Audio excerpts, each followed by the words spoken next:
Hi, this is Susan Egan, the voice of Megara from Disney's Hercules. You're listening to the Magic Behind the Ears podcast. It's been a real slice. All come to this happy place. Welcome.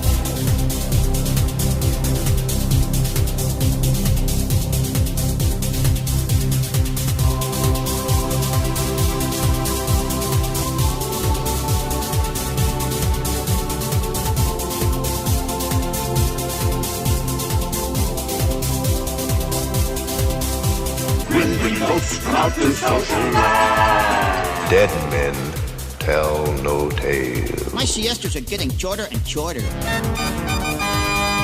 Disneyland is your land. Come on, everybody. Here we go!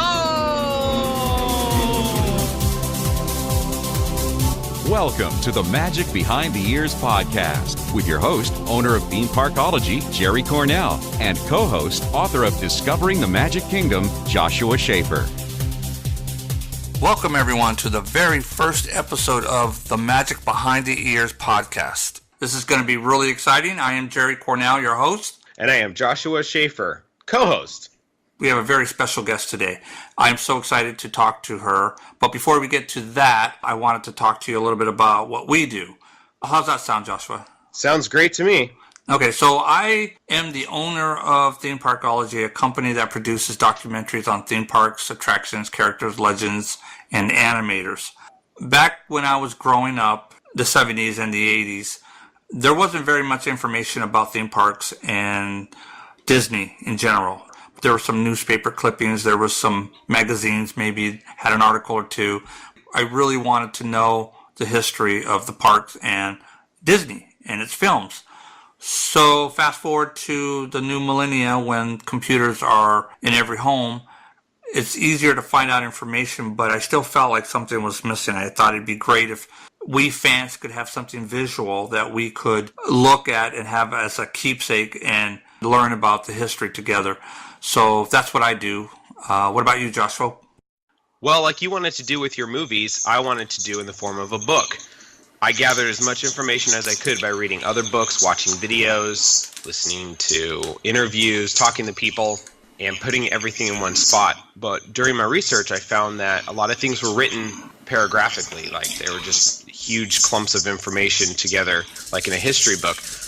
And I didn't want to do it that way because it's too hard to remember, so I bullet pointed everything into individual fun facts, so it's easy to remember. Your book is fantastic. I love your book. Well, thank you. Thank you very much. So, Joshua, we have a very exciting guest today. Are you excited? I'm very excited. Our guest today is a very special person who has been in theater, film, voiceover, television, and music. She is perhaps best known as Meg in Disney's animated film Hercules and has played the role of Belle in the Broadway play Beauty and the Beast. She is amazing in everything she does. I am, of course, talking about the ever-talented Susan Egan. Well, thank you. You don't even know everything I'm doing, but I love your enthusiasm. Well, let's find out what you've done and what you've been up to and all that fun stuff. You have done so many spectacular roles throughout your career. What are some of the impressive roles that you've played? I can share with you some of the roles. It's not up to me to decide whether they're impressive or not. Yes, I mean, all kinds of roles. I started doing community theater when I was in high school and, worked in the ensemble and then worked my way out of the ensemble in shows like No No Nanette and The Boyfriend, 42nd Street, the commonality being sort of, she's the new girl in town and the ingenue roles and all that good stuff. A lot of them set in the 20s. And then when I was in college, I was cast in a summer stock production of Bye Bye Birdie at the St. Louis Muni, and it starred Tommy Tune in the Dick Van Dyke role, and I played the Anne Margaret role. And so I spent that summer doing Bye Bye Birdie in St. Louis with Tommy, who, at the time had won 9 Tony Awards and was just this incredible person and became a mentor. And what I didn't know is that he was actually just testing that show out for him as a vehicle, committing just to a summer stock production, but discovered that he really was quite well suited for that role. They tailored it a little bit differently than Dick Van Dyke played it, making, adding tap dancing, and they wrote a new song for him and whatnot. Anyway, he decided to mount a tour of that. And so my junior year of college, I got a call in my dorm room from Tommy saying, hey, I want to take this on the road, and there's like 3 of you guys from this summer stock production that I'd love for you to come with us, but I'm not directing, and so would you consider flying yourself to New York to meet Gene Sachs, the director, and to sing for him? And of course, Gene had directed every Neil Simon play since the beginning of time, and it just was the king of comedy. And I thought, what better education could I get than working alongside Tommy Tune for the next year of my life and learning comedy from Gene Sachs? And so I flew myself back, and I auditioned and got cast. And so I spent the next year and a half doing Bye Bye Birdie with Tommy. And he's the one, I was from Southern California and thought I would return to Southern California to try my luck as an actress. I mean, it's Hollywood. And he just said, at the time, he was right too. LA's never going to know what to do with you, but New York's going to know exactly what to do with you. And so at the end of that tour, I didn't come back. I kept my bags packed and moved to New York, and within 6 months tried out for Beauty and the Beast. So that was that. Oh, there, yes. Well, lucky. I mean, lucky, but also, I say this to kids in class all the time when I do master classes, what is luck? And Oprah says it best, it's opportunity meets preparedness. And so was I lucky that the opportunities arose? Yes, I was lucky that they decided to do Bye Bye Birdie at the St. Louis Muni. I was lucky that Tommy liked me. But I also could have gone to that audition and not been prepared and not gotten those jobs. And so, I tried to just be a sponge and soak up as much as I can. That show starred Anne Reinking as well. And Annie, from the very beginning of the New York rehearsals of Bye Bye Birdie, just gave me a master class in the role of women in theater. And every night, I was the only one cast out of Los Angeles. So everybody else went home after rehearsal, and I'd go to my hotel room by myself at 21. And she says, okay, go to the TKTS booth, and tonight you're going to buy a ticket to A Room of One's Own, a one-woman Virginia Woolf play, and you're going to come here tomorrow and tell me what you think. So that was what working with Anne Reinking was like. It was amazing. And I felt like I just had this really wonderful female mentor who, of course, I'd seen in the movie All That Jazz, and I couldn't believe that I was dancing next door, So, but she was all business. She was like, she was not going to put up with a flighty ingenue. She's like, no, you're smart, be smart, learn more, do all you can. And I've carried that with me as well. I was really lucky to meet such cool people, and just endless numbers of people who did that. Then in Beauty and the Beast, it's my first Broadway show, but, Terrence Mann became a big brother. He'd been Rum Tum Tugger. He'd been Javert. He'd been in Barnum, the first show I'd ever seen in New York. And, and he's like, no, this is the way we conduct ourselves. And then I had Gary Beach, who said, don't get bogged down in the politics, come with me. And he'd take me out front and show me the line of people around the door. He's like, this is a hit. We can stay as long as we want. Like, just rejoice. And he's right, and Beth Fowler, who played Mrs. Potts, who was, the British matron of the play, but offstage is the Jersey dame, and just was such a great role model and an example of how to be, how to treat others. And it just, all these people did. How lucky to be surrounded by good people. That's good that you were able to have special people take you under their wings and to mentor you. Nobody achieves anything without mentors. They may not be your parents, they may not be your teacher, or they may be your teacher, or they may be your parents, or they may be your soccer coach, or they may be there are good people everywhere, and you just have to recognize them and then focus there. I talk to kids about that as well. I mean, things are not delivered in the way that you think they should be, but if you're so focused in not getting things delivered the way you're expecting them, you will become blind to the way things are being delivered, and you might miss them altogether. So open your eyes, open the blue box stop waiting for a red box. It's not coming, but this blue box has been delivered to you about 40 times. Like, would you open it already? Well, we watched Hercules, Spirited Away, Porco Rosso, and then Lady and the Tramp 2. Oh, excellent. The Yes. animated. You know what I really liked was your performance that you did as Meg in the film Hercules. That was awesome. I also enjoyed the work you did as Belle on the Broadway musical Beauty and the Beast. That was fantastic.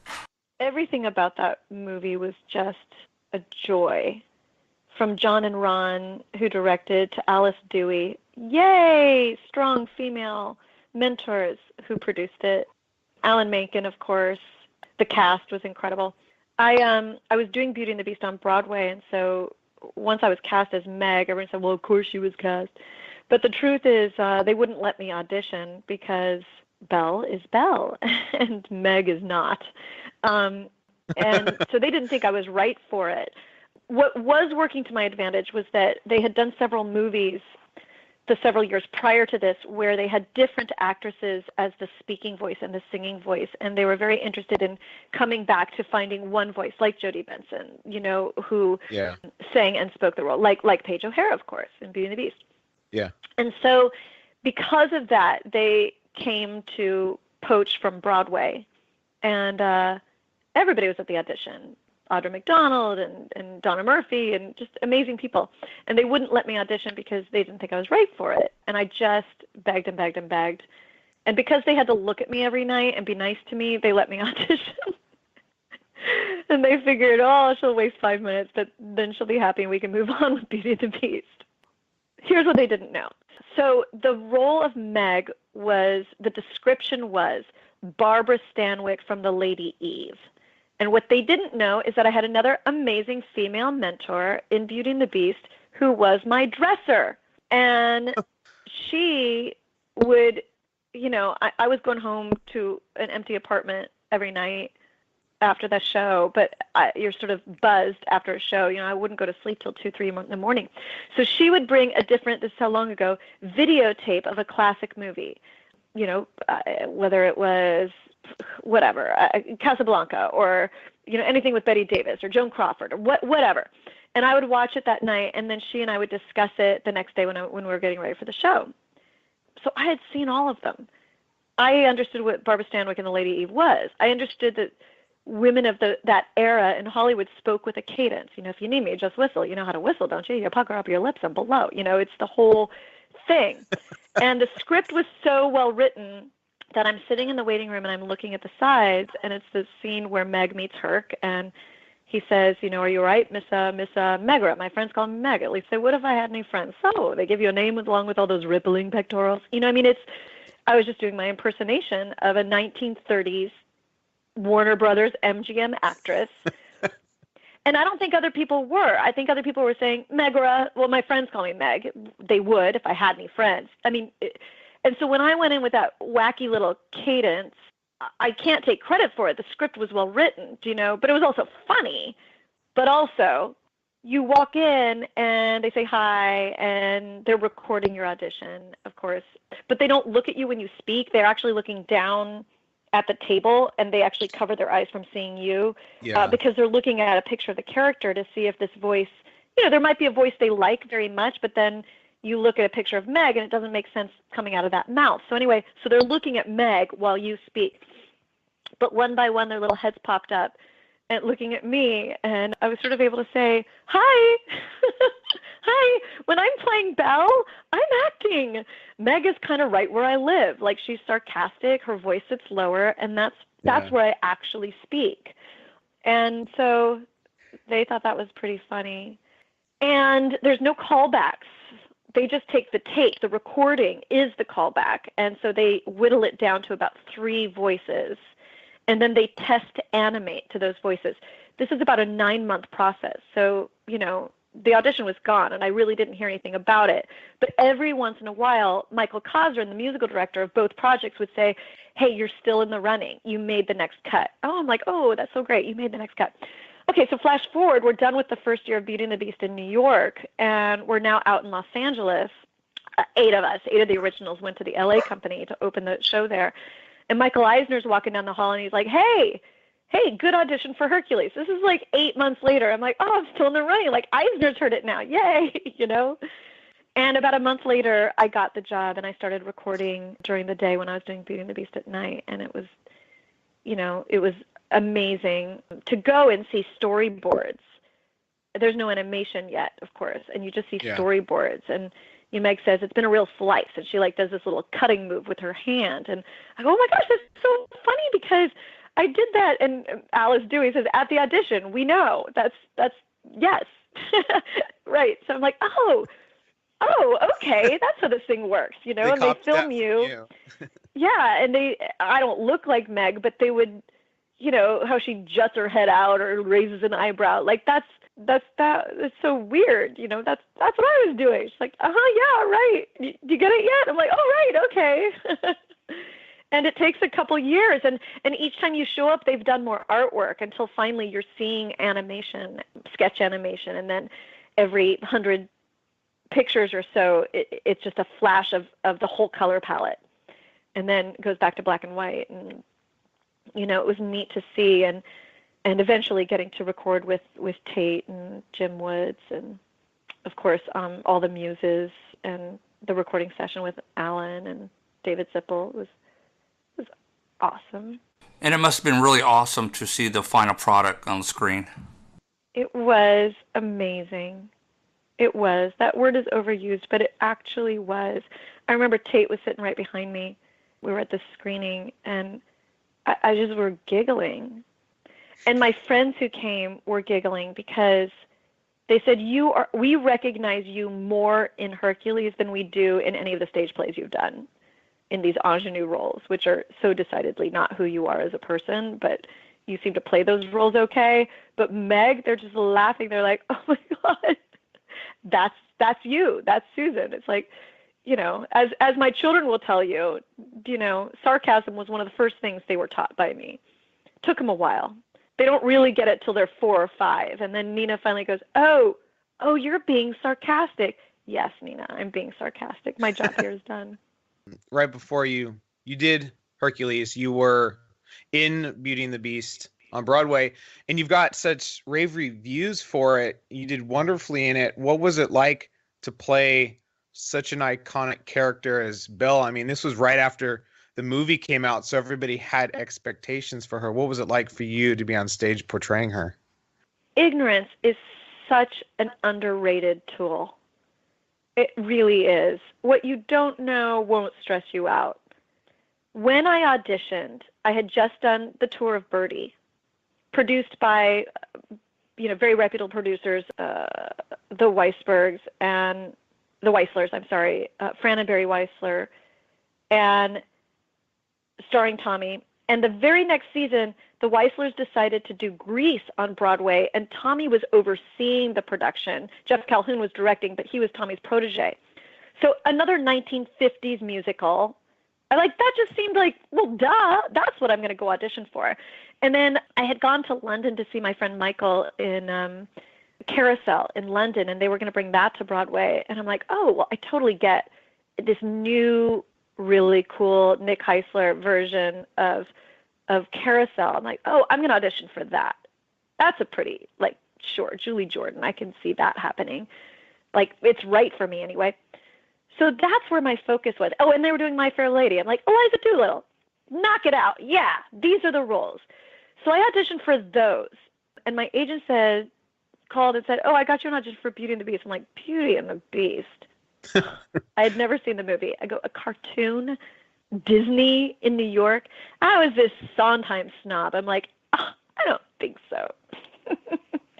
And my agent's like, get off your high horse, A. B, you've never met this casting director, so you need to go meet him. I said, okay, well, then I'll go do that.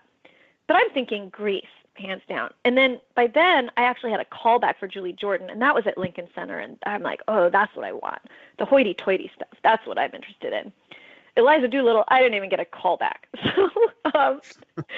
So this Beauty and the Beast thing, what a stupid idea, right? So I go to the audition. I had never seen the movie, but I had seen Little Mermaid. I didn't know anything about it except that the girl sounded like Liz Calloway. Of course, it was Jodie Benson, who's a dear friend now. Yeah. But so is Liz Calloway, actually. I love Liz Calloway's voice, right? Sounded just like Liz Calloway. I'm going to sing a Liz Calloway song. So I sang The Story Goes On from Baby. And I guess they liked it. It had that sound that Alan Menken likes, I guess. So they gave me a scene to look at. Now, I had gone in on the very last day they were seeing new people. And I remember Tia Riebling, who very well-known actress, ingenue, was in the waiting room. And I came out after singing, and she's like, you just got this job. I go, I did not get this job. I don't even know what you're talking about. This is their last day. They've seen hundreds of girls. This is a terrible idea to do on Broadway. I'm not going to get this job. But something sparked their interest in the room, and they said, take your time. Like, if you want to take a couple hours, take a couple hours. Just come back when you know the scene, and then we'll read you. I'm like, all right. So I read the scene, and it was the scene between Papa and Belle. Papa, do you think I'm odd? So I'm taking clues from the script. I'm like, oh, she must be odd, or else she wouldn't be asking, right? She must be kind of quirky and weird. And then it was the scene with Gaston, the first, Belle, why are you reading this book? So I came back and I read both those scenes, and I made them laugh like I was goofy, which is because I hate ingenue roles. I always wanted to be the funny one, but I didn't grow up to look like the funny one. So to amuse myself, I would make the ingenues kind of goofy, which is why Tommy liked me, and why I did the Birdie tour. Like, I just made Kim McAfee just wackadoo. So my Belle was wacky. It should have worked to my disadvantage, but for whatever reason, they had seen hundreds of girls do a Paige O'Hara impersonation. And the key to Paige's brilliance as Belle, because I've now seen the movie, is that she was authentically Paige. She was spunky. She was not a typical ingenue. She wasn't particularly funny, but she didn't have funny material in the movie. But she was not Cinderella, right? She was not Sleeping Beauty. She was not passive. But what made her brilliant is she was authentically Paige, who I also know and love now. She was Paige. And if you're going to try and mimic or do an impersonation of Paige, well, then it's like 1 degree away from it, and it's no longer authentic. The way to honor Paige's performance is to be authentically you, which I guess I was doing without really knowing it. But also, I don't think they had realized, well, what they said to me later, they hadn't really realized that there were other interpretations of the character, because everybody else was coming in with the same. So anyway, I got called back. And the final day, I was reading with all these other people, including Terrence Mann, including Burke Moses, and other people auditioning for those roles. And at the very end of the day, the director came up, and I had asked him the day before, after I had sung for Alan Menken and got past that hurdle, I said, I'm panicking now. Should I go see the movie? Should I rent the movie tonight? And he's like, no. Don't stop where you just do what you're doing. But at the very end of the day, he came up on stage and he just whispered in my ear. He's like, listen, I don't know that I would ever ask you to do this if you got cast, but would you just humor us? And I go, and play it totally straight ingenue instead of goofy? He's like, yeah, do you mind? I go, I'm so glad you gave me the opportunity, because I would hate to lose the role because I was goofy and they panicked.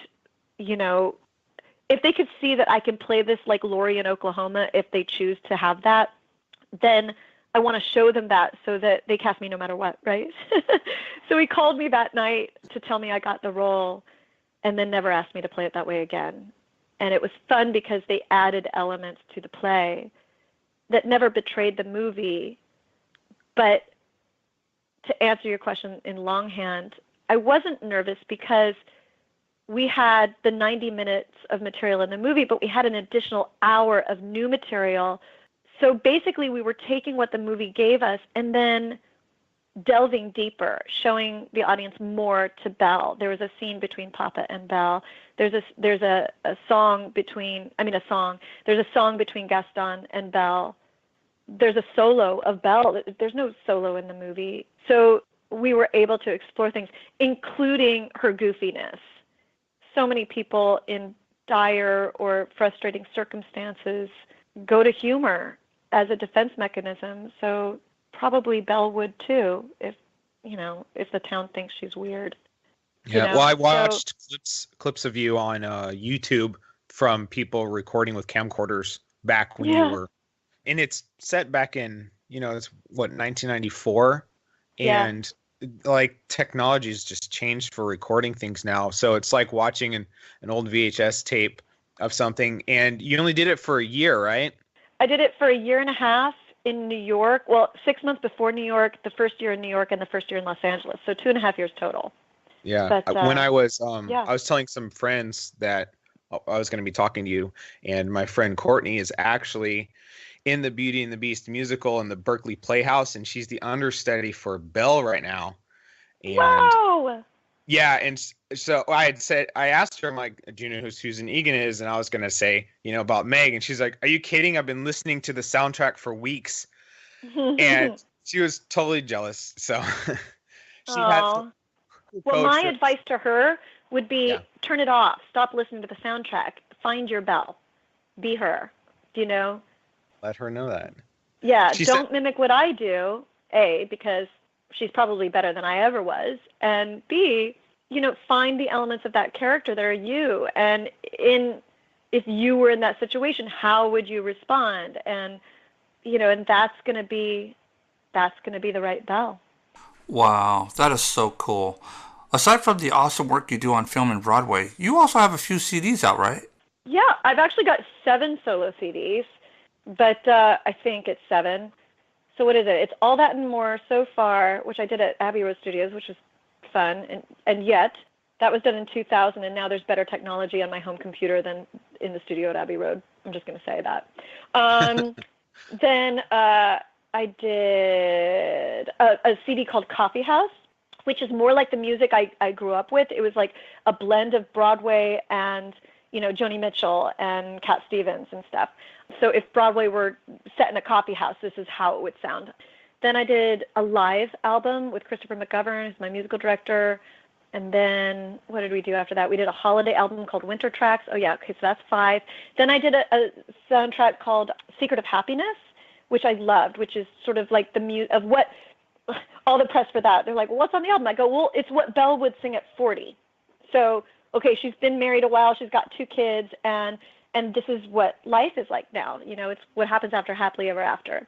And then just last year, I released a CD called Softly, which is, I like to say, it's taking the jazz hands out of Broadway. It's taking Broadway music to a different genre of, like, let's listen to mellow versions of these amazing songs, whether it's, Nothing's Gonna Harm You from Sweeney Todd or, I love your CD, Softly. It is just fantastic. Oh, good. Yeah, I really like the song Anyone Can Whistle. I'm glad. We changed the meter to that, which it's a 4/4 song, and we changed it to 7/8. And you shouldn't really mess with Sondheim. He's probably pretty, not that he's listened to it, but yeah, don't tell him. But I think it's pretty cool, actually. It has a cool vibe to it. You voiced a lot of characters like Meg, Gina, Angel, and Lynn in Spirited Away. What was it like? What was your favorite character to voice? I mean, out of all of those, because like right now, Spirited Away today, it came out in 2001, is the top grossing film of all time in Japan. It's so popular over there. It's my favorite of the Studio Ghibli films. What's your favorite character that you've played? Yeah, I think that movie is well, okay, the whole resurrection of the animation studio at Disney before, so this is what then created the team of Alan Menken and Howard Ashman and all that, right? Yes. That Katzenberg headed. He did it because of Miyazaki. It was because of Miyazaki's movies that inspired him to go, no, wait, animation is not passé. It could work again. So down the line, for John Lasseter to build that bridge to Studio Ghibli and Miyazaki to bring those movies and to be able to translate them into English was just so amazing. It's just incredible.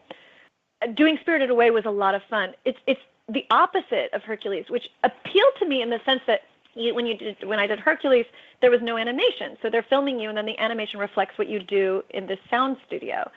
Of course, Spirited Away already existed. So now we're actually looping to animation. So they have a line that is translated from Japanese. But in addition to translating the line, they also wanted to, adjust the culture. Because, for example, in Japanese culture, there is great respect for your elders, right? And so the relationship between Lin and Sen in that movie is much more reflected in Japanese culture of, Lin is not very warm to Sen. She's a little bit more demanding, but that is a show of love in Japanese culture. And Sen would do everything Lin would say because that is what you do with your elders, okay? In American culture, yes. In American culture, Lin would just come off as a witch, as like, gosh, a bully. So what John Lasseter was interested in doing is finding a way to make her more streetwise big sister.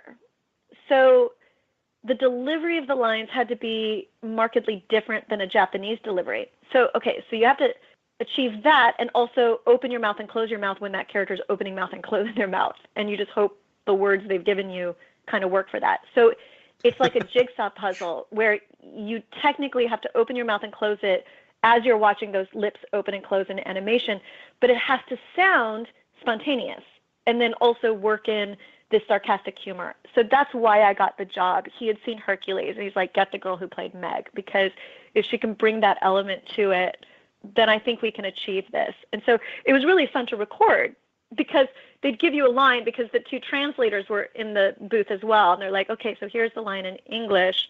Japanese, of course, has many more syllables. So, okay, let's find enough words to fill all those syllables. But then I would say, well, listen, if we say whatever instead of I can't or whatever it is, then that's the right number of syllables. And I think the mouth moves. So they're like, great, let's try that. So it was a little bit of this collaboration of like, okay, how do we make this happen? And then you're hearing in your headset, okay, beep, beep, beep, Sen, get over here now. Oh, that didn't work. Beep, beep, beep, Sen, get over here now. Or, whatever it is to get it to fit, which I'm really analytical. So I loved it. It was fun. It was a huge challenge. And then Porco Rosso came after that. So I sort of was up to speed on how that was going to work. Yeah, and Spirited Away at the time was new. Porco Rosso came out in 1992, I believe. So it was already, I think, 11 years old by the time you recorded for it. So I don't really have a favorite. They're all different things. I mean, exactly. I'm doing an animation project right now called Steven Universe on Cartoon Network. And right now that's my favorite because Rose is everything maternal. And yet, you're going to learn more about her, she is a general. She is a warrior, but she has this funny, whimsical side, but she's also enormous. She's a giant and probably 500 pounds, and yet she's the most tender of all these crystal gems. And she's also dead, so you're just seeing her in flashback, and she's Steven's mom. And because she lives inside Steven, literally lives inside Steven, there have to be elements to what Zach does as Steven that I now, in retrospect, have to incorporate into the character of Rose so that it looks like Steven has absorbed this entity of Rose. Do you know what I mean? So that's fun to explore. I try and match Zach's laugh, and I try and match things that are innately Zach.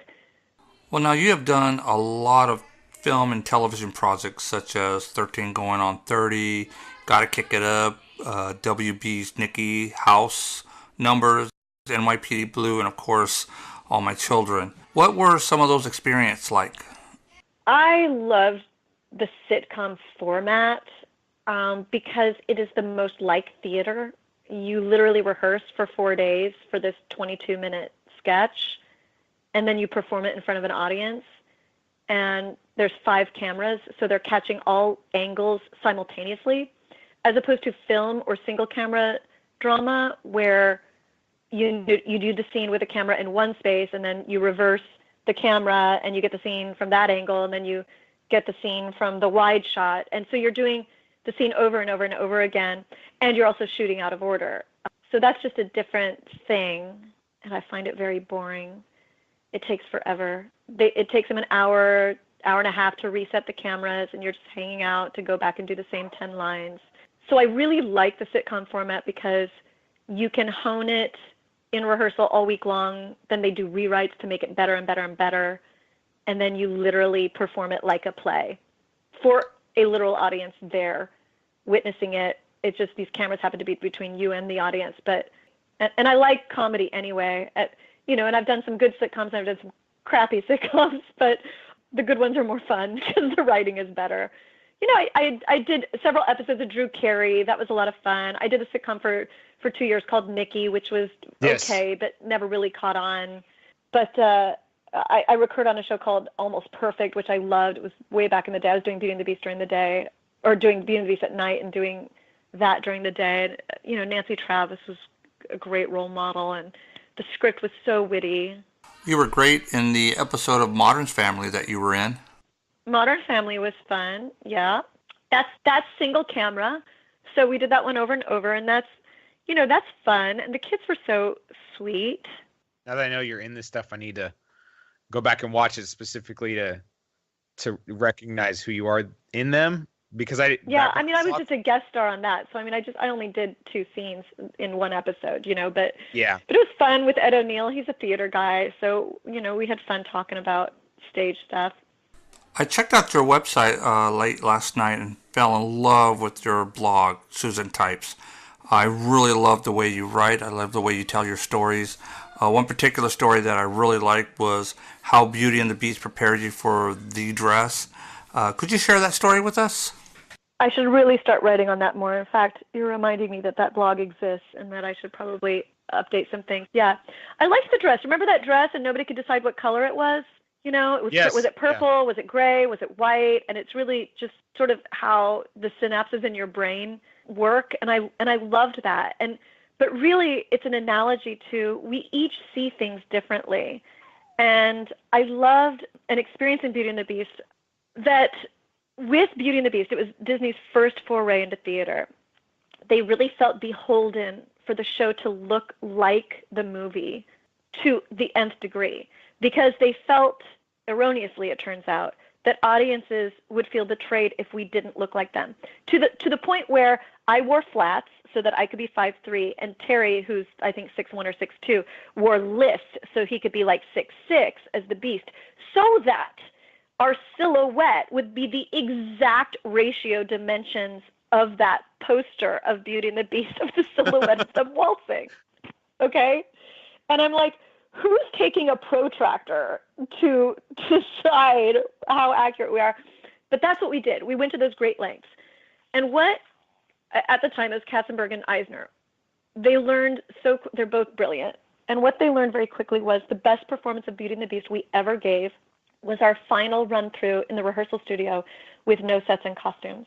Then we went down to Houston to run this, and they threw all these amazing actors behind copious amounts of prosthetics so that Lumiere's face would look like wax dripping, and Cogsworth would have this clock face, and the Beast would have, this sort of cross between a lion and a buffalo, bison look. And these amazing actors all of a sudden had no facial expressions, and everything was lost. Like the heart of the entire thing was lost. And it was too late because the show had been designed and built. So Jeffrey did as much as he could. He eliminated all the prosthetics off of every actor except the Beast, and then only put the prosthetics on his lower jaw and his nose, but kept his brow free and his cheekbones free, so that Terry, who, God bless, just look at a picture of that face, has the most beautiful, expressive face in the entire world. Why would you want to cover it up? Down the line, I have a theory that they will revive Beauty and the Beast on Broadway and do it in the style of The Elephant Man with no makeup at all, and just leave it to the audience's imagination. To Disney's credit, that's basically what they did with their next Broadway play, which was Lion King.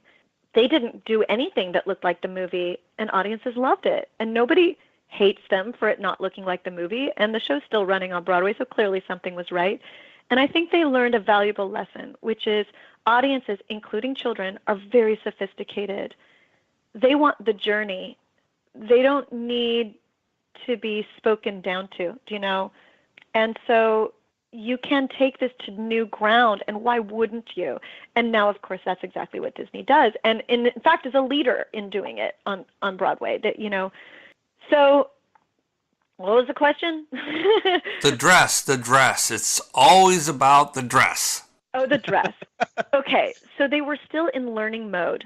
So Beauty and the Beast happened to come at a time when the New York Times had gone to color. And Al Hirschfeld, the famous line character artist who had characterized Broadway shows for 70 years, was in his 90s, and boy, we were lucky we got him before he passed away. He came to see the show, and he created a line drawing of Belle and the Beast in that classic waltz position, right? But because the New York Times was going to run color for the very first time in their theater section, this would be the very first color Hirschfeld. And so Al painted his line drawing, a beautiful pink dress and a beautiful green coat. And of course, the dress is not pink, it's yellow. And the jacket is not green, it is blue. And Jeffrey and Michael, and everyone's like, but it's green. And they get this advanced copy, and they're freaking out. And they're calling the New York Times. They're like, you know, the readers cannot see that it's pink and green. It's yellow and blue, and people want it to look like the movie, and blah, blah, blah, blah, blah. And they're literally having coronaries. I just love that Al Hirschfeld's in his 90s. He doesn't care what people think, and they call him like, why did you do that? Why would you? It was a yellow dress, and it's a blue jacket. He's like, well, made me feel pink and green. And they ran the pink and green, and that's what's on my wall right now. And it should be pink and green. It should be whatever you feel. That's what it is. That's what theater and art is. It's not what the artist is trying to convey. It is what the audience, the viewer, the listener takes in. That's what art is. Yeah. And so what color's the dress? I don't know. What do you think? What do you feel? And there's no argument. And people were up in arms about, but that dress is white and purple or gray or it's blue. And they're arguing that other people are wrong. And I'm like, you guys, A, we have more important things to talk about in this world. And B, gosh, that's why we have 31 flavors of ice cream, folks. We're all different. And that's what's great about this place that we call Earth. And I just felt like, and I had learned that lesson beautifully at age 24 when I'm watching the powers that be throw a temper tantrum because this perfect 90-something-year-old man isn't going to change his art for you. You really need to tell more stories on your blog. They are fantastic. I love the stories. They're well told, they're well written. You got to do more. Oh, yes. Okay, I will. You're right that I need to. And writing is actually my passion, and I get bogged down in the day-to-day of life. But your podcast is inspiring me to take action. Beauty and the Beast just came out on Blu-ray 2 weeks ago, and I had a special movie night to watch that, plus all the bonus footage that came with it. And you're in the bonus footage because they talked about it going to Broadway. And I was like, that's Susan. We're going to be talking to her in a couple of weeks. That's so cool. I love it. I haven't seen it yet. It's excellent. They go into the music stuff and everything. It's a great, I mean, yeah, it was a lot of bonus footage. They talked about the animating, the voice acting, the composing of the music. Yeah, hopefully they focused on Howard a lot. Yes, they did. He was the brains and heart behind it. And also Linda Wolverton, talk about a female mentor. I mean, she is Belle. She looks like Belle. She is Belle. Gaston's based on an ex-boyfriend of hers. So, I mean, as an actress, she was there at rehearsal every day. I could sit there and just ask her what she thought, like talk about a resource. And she was amazing to work with. I have to stop using the word amazing. I'm going to find some alternatives. Well, it's getting close to that time where we need to wrap up the show. But before we go, I wanted to ask you one last question. Mm-hmm. Your website proclaims that you're an obsessive veggie gardener. Is that true? Yeah, well, I mean, you put some seeds in the ground. It's like it's pretty hard not to mess that up. But pretty hard to mess that up. But yes, no, that's my goal. It's part of, it's been my 5-year plan for the last 20 years. It's part of why I left Broadway. Like I felt like I learned as much as I could learn, and now I want to move on to the next chapter of my life. And as we speak, we are wrapping it up. Within the next month, I will have finished my farm. So my husband and I bought 20 acres in Temecula, and so we're building out a farmhouse, and we have a couple groves there. And yes, we moved last year. We lived in a place here in Southern California where I had a half acre and I grew all our own vegetables, but we moved away from there to be closer to my kids' school. So we're in a smaller place now, I mean, yard-wise. But it didn't matter because I'm building this farm, but it's just taken us 2 years to do it. But yeah, ultimately down the line, we want to move to a place that's, 100 acres. Yeah, I'm pretty passionate about getting back to America 1.0 when we were all a little bit closer to the land and the environment and our food sources. And I think that's tipping now anyway. Yes. I mean, I think people have a great, my husband works in he's got a production company in Hollywood, and some of the shows they produce are like the top 7 shows on the Food Network. And it's interesting because I literally see that shows of his, like Iron Chef, have educated the public about food to where, you go to a restaurant and the patrons are more educated. They're not going to put up with like fried calamari in the same way that they used to. They're a little more educated about it. And the same with our food sourcing. I mean, I think, people are understanding like, maybe we shouldn't be putting all these hormones in. Maybe there shouldn't be so many antibiotics. And when Walmart is selling organic, that it's tipped. So I think we're getting back to, instead of these mega farms, these smaller, more permaculture farms, also local growing and local purchasing. And I love that. I'd like to be a part of that. Artisanship.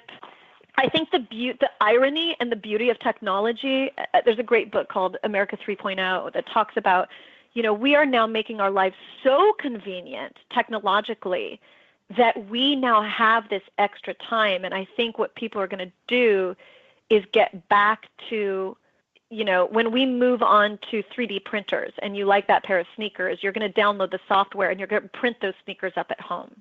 And it's going to be so cost effective to do it because we're not going to have to ship them. We won't be reliant upon oil. All of this stuff.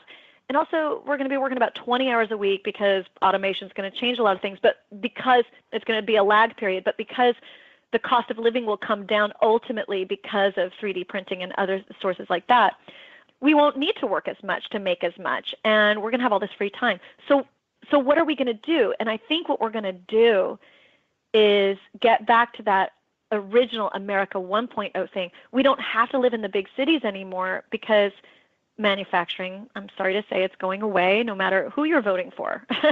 It's not going to come back. And so where do we want to live? Well, by necessity, we had to move to cities, but now we don't. And so I think that hand wrought iron table is going to be a valuable thing. The hand loomed fabric, the glass blowing, the growing your own stuff. I think that's heading back our way. Well, it should head our way because with technology, you can, and I've done this, YouTube a video on how to do something. Why should we lose what we should have known about, let's say, farming, when you can go on YouTube and see, well, how do you plant and grow carrots? How deep should the seeds go? You can, that information's here at our fingertips now. And we're sharing it with each other. It's not like 3 people who are teaching us everything. You can get up and put this online. It's like I do little silly things with my Girl Scouts. I'm like, oh, I sewed this really cool thing that has made this more convenient for me. And I throw it up on Pinterest and I've got 500 people favoriting it because everybody's starting their troops right now and they're going to Pinterest to find a better way to do something. And my little thing comes up and it's like, oh my gosh, I've had more effect as a Girl Scout leader on Pinterest than probably as Belle in Beauty and the Beast. Do you know what I mean?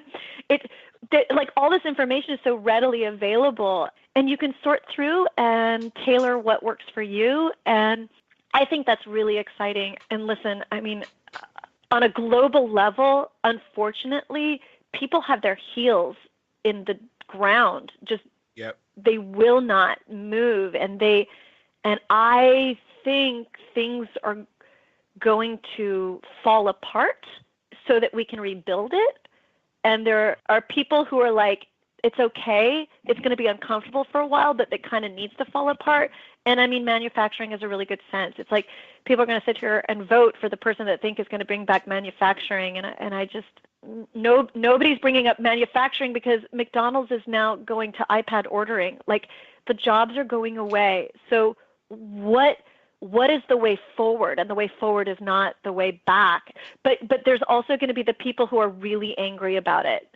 And there are people who feel they're owed something, and it's going to be a little bit of chaos. And you know what? And it expands to all people. It's the people who are going to be looting and the people who want to run the companies and make the money. Like, it's every socioeconomic background. There will be the same ratio of people in every socioeconomic background who rebel against it. And so I just want to sort of like quietly figure out what interests me and where I want to go, put my little things up on Pinterest or video, find people around me, learn from them. I want to have chickens. Listen, I'm not interested in having chickens and have them all get eaten by coyotes my first week. So I'm going to travel around to all the little fun little farms in my neighborhood and find out the best way to have chickens in Temecula, because it's different than having chickens in New Zealand and where there's no predators, you know. So like, I'm going to figure out, and I think the more we do that, the more local we get, ironically, the more global an impact it has. So I don't know, I'm optimistic. Wow, that is so true. And you know technology is bad when you text your daughter at the dinner table to pass the salt. Oh my gosh. Doesn't that just say everything? That is hilarious.